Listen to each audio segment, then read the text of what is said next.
बड़ी खबर इस वक्त आ रही है। खैरसौन में यूक्रेन का हवाई हमला हुआ है। यूक्रेनी MiG-29 से बरसा रहा हैमर बम और बमबारी में रूसी सेना का ठिकाना नष्ट हुआ है।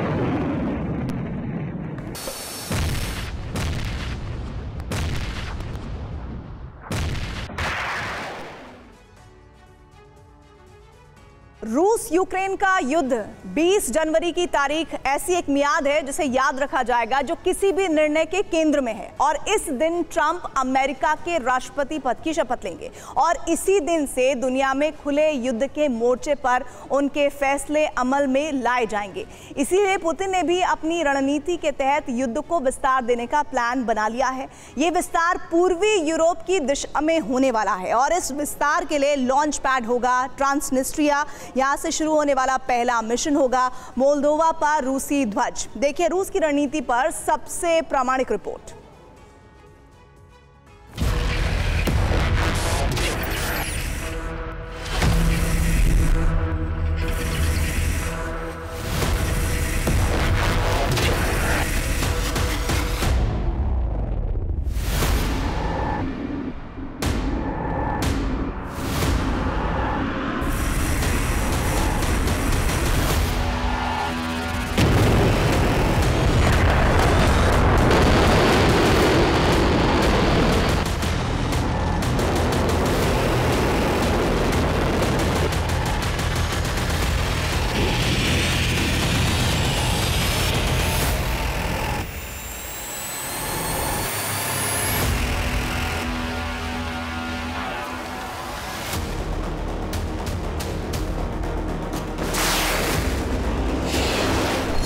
जनवरी की मियाद, उससे पहले बारूदी बरसात।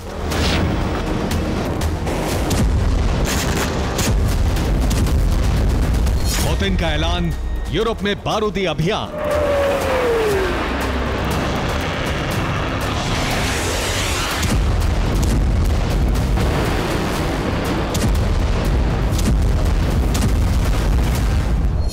जनवरी को ट्रंप से सत्तासीन होने से पहले पुतिन ने नए अभियान का आगाज कर दिया है। रूस के बारूदी मिशन की दिशा पूर्वी यूरोप है, लेकिन इतनी कम मियाद में युद्ध की तैयारी चरणबद्ध है। पुतिन की रणनीति 2 चरणों में युद्ध को अंजाम देने की तैयारी रूसी फोर्स पूरी कर चुकी है। रूस का पूर्वी यूरोप के मुहाने पर युद्ध का मोर्चा एक साथ हाइब्रिड और मिलिट्री ऑपरेशन होगा। यूक्रेन के खिलाफ बारूदी अभियान में रूस ने निर्णायक मोर्चा खोल दिया है और यह फैसला एक ऐसी तय मियाद के लिए हुआ है जिसमें रूस के लिए जीतना जरूरी हो गया है, क्योंकि ऐसा ना हुआ तो मियाद खत्म होते ही या तो युद्ध का ऐसा विस्तार होगा जो महाविनाश की अग्नि में पूरी दुनिया को झुलसा देगा,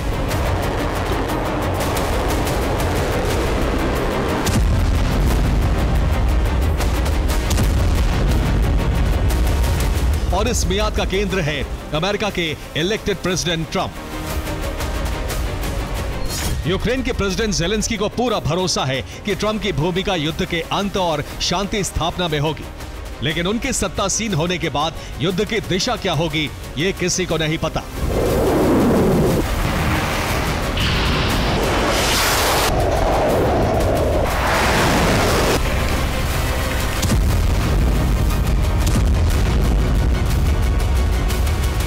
इसलिए पुतिन ने अपनी रणनीति में सभी पक्षों का समावेश करके नए युद्ध अभियान की फाइल पर दस्तखत कर दिए हैं।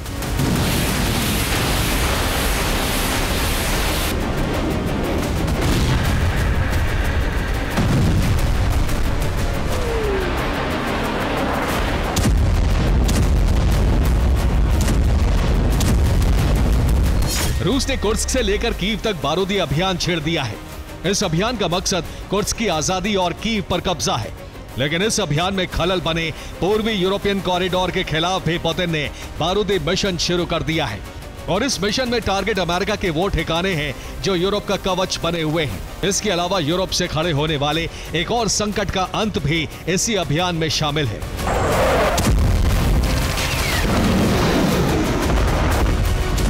हम आपको अमेरिका के उन ठिकानों की पूरी जानकारी भी देंगे जिन पर रूस की निगाह जमी हुई है, लेकिन उससे पहले यूरोप से खड़े होने वाले भविष्य के संकट को कुचलने के लिए पुतिन की तैयारी का एक नया मोर्चा देख लीजिए। इस मोर्चे में टारगेट है मोल्दोवा। वही मोल्दोवा जिसके पूर्वी हिस्से के ट्रांसनिस्ट्रिया क्षेत्र पर रूस का प्रभुत्व है, जहां सोवियत काल का रूसी बेस आज भी एक्टिव है।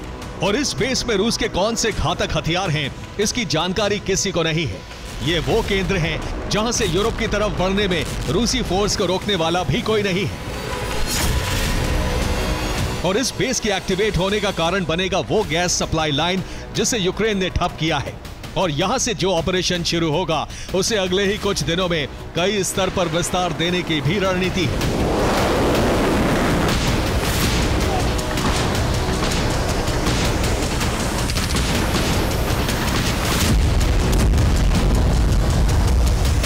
पहला स्तर है हाइब्रिड युद्ध, जिसमें पूर्वी यूरोप के देशों को ऊर्जा संकट में धकेला जाएगा।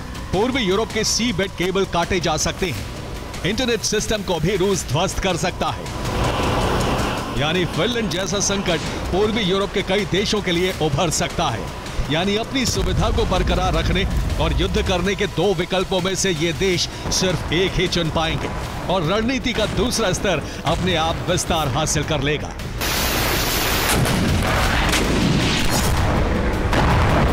इस स्तर का स्वरूप बृहद मिलिट्री ऑपरेशन है, जिसमें यूरोप के अमेरिकी ठिकानों पर नजर है। इन निगहबानी के लिए रूस के जासूस एक्टिव हैं, तो वहीं ट्रांसनिस्ट्रिया से 2 मोर्चे पर बारूदी अभियान शुरू होगा। जंग के इस विस्तार की रूपरेखा भी हम आपको आगे बताएंगे, लेकिन इससे पहले रूस की विध्वंसक रणनीति के दोनों मोर्चों की तस्वीर समझ लीजिए।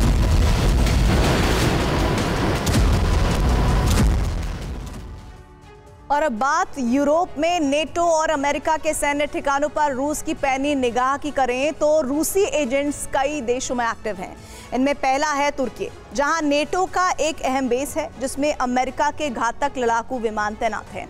दूसरा है रोमानिया, यहां अमेरिकन इन्फेंट्री का बेस है जिस पर रूस की नज़र सबसे ज़्यादा है। पोलैंड में 3 अलग अलग बेस हैं, इनमें एक एयर बेस है, एक आर्म्ड बेस है और एक इन्फेंट्री बेस है, और इन तीनों बेस की जासूसी हो रही है। ऐसा ही एक बेस है कोसोवो में, जहां पर नेटो के अलग अलग बैटल ग्रुप्स का संयुक्त बेस भी है। इटली में भी नेटो के बैनर तले अमेरिका ने अपना एयर बेस और इन्फेंट्री बेस तैयार किया है जो रूसी सर्विलांस पर है। और इसके अलावा जर्मनी में अमेरिका के 3 स्ट्राइकर बेस हैं, 2 आर्म्ड बेस हैं और 2 एयर बेस हैं जिन पर रूस की निगाह है। बेल्जियम में नेटो का हेडक्वार्टर होने की वजह से अमेरिका ने यहाँ प्रमुख आर्म्ड बेस बनाया हुआ है, लेकिन वो भी रूस के टारगेट पर है। जबकि ब्रिटेन में अमेरिका के 2 एयर बेस हैं जो इस समय रूसी एजेंट्स के निशाने पर है। और ये निगहबानी हो रही है पुतिन के मिशन यूरोप के तहत, जिसमें ट्रांसनिस्ट्रिया से बारूदी मोर्चा खुलेगा और सबसे पहले टारगेट बनेगा मोल्दोवा।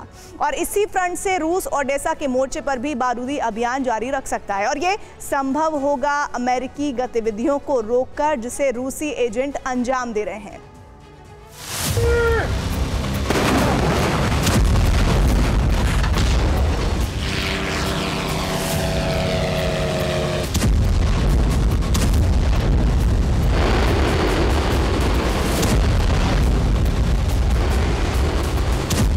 इस जंग के यूरोप में विस्तार के लिए पहला टारगेट मोल्दोवा है, और इसका प्रमाण यूरोप के अमेरिकी सैन्य ठिकानों पर रूसी जासूसों की नजर है। ऐसा इसलिए क्योंकि मोल्दोवा गणराज्य की रोमानिया से करीबी है, और इसी करीबी ने मोल्दोवा को अमेरिका के करीब लाया है, जिसमें मोल्दोवा और अमेरिका ने अपने हित के लिए द्विपक्षीय सैन्य समझौता किया है, जिसके तहत मोल्दोवा के विकास में अमेरिकी सेना मदद कर रही है। हालांकि अमेरिकी सेना का मोल्दोवा में कोई बेस नहीं है, लेकिन जिन बेस से अमेरिकी मदद मोल्दोवा तक पहुंच सकती है उन्हें पहले ही निगाहबंद किया जा चुका है। इसलिए युद्ध विशेषज्ञ भी रूसी प्रभुत्व वाले ट्रांसनिस्ट्रिया से मोल्दोवा और ओडेसा के लिए बढ़ते खतरे पर अलार्म दे रहे हैं। फ्रांसीसी वायुसेना के कर्नल राजेश श्यामगने के मुताबिक रूस के पास ट्रांसनिस्ट्रिया में एक मजबूत सैन्य ढांचा है। रूसी फोर्स ट्रांसनिस्ट्रिया से नोवोरोसिया क्षेत्र पर नियंत्रण कर सकती है, और यह सैन्य अभियान तब तक नहीं रुकेगा जब तक रूस लक्ष्य प्राप्त ना कर ले। रूस के लिए शांति जरूरत है, लेकिन युद्ध विराम गैर जरूरी है। इसका साफ मतलब है कि ट्रांसनिस्ट्रिया के मोर्चे से रूसी फोर्स यूरोप की दिशा में आगे बढ़ने से नहीं चूकेगी। यानी युद्ध अभियान इसी दिशा से शुरू होने जा रहा है और इस अभियान को मजबूती दे रहे हैं रूस के जासूस, जिनकी नजर अमेरिका और नेटो के बेस पर है, ताकि मोल्दोवा को टारगेट करने पर किसी भी तरह की विपत्ति से निपटा जा सके। नेटो की सप्लाई लाइन ही ध्वस्त कर दी जाए और ये मौजूदा हालात पर कोई आकलन नहीं है, बल्कि ये प्रमाणित तथ्य है। जर्मनी में रूस के 3 जासूसों की पहचान का दावा हुआ है। जासूसों की पहचान जर्मन रूस नागरिकों के रूप में हुई है। इनमें एक एजेंट खुफिया युद्ध में माहिर बताया जा रहा है, वहीं दूसरे एजेंट खुफिया जानकारी जुटाने में माहिर हैं। और यूरोप में एक्टिव रूसी जासूसों की टुकड़ी की खासियत यह बताई गई है कि वो नेटो और अमेरिका के ठिकानों पर किसी भी तरह के ऑपरेशन को अंजाम दे सकती है, जिससे रूस के टारगेट पर आने वाले देशों तक नेटो और अमेरिका की सप्लाई ठप हो जाएगी। Bureau report, TV9 Bharatvarsh.